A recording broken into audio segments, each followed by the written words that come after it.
This video is going to show you how to use a GMT-endorsed trip planning app called Transit. Start by downloading Transit from your App Store.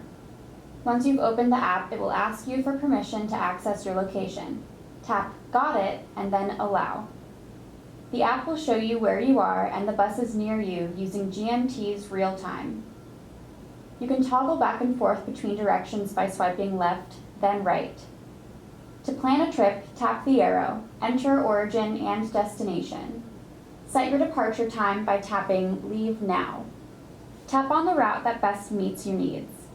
Then tap Go to receive audio and visual directions. There are a couple of other handy features too. Set a reminder by tapping the bell. This will help keep you on time.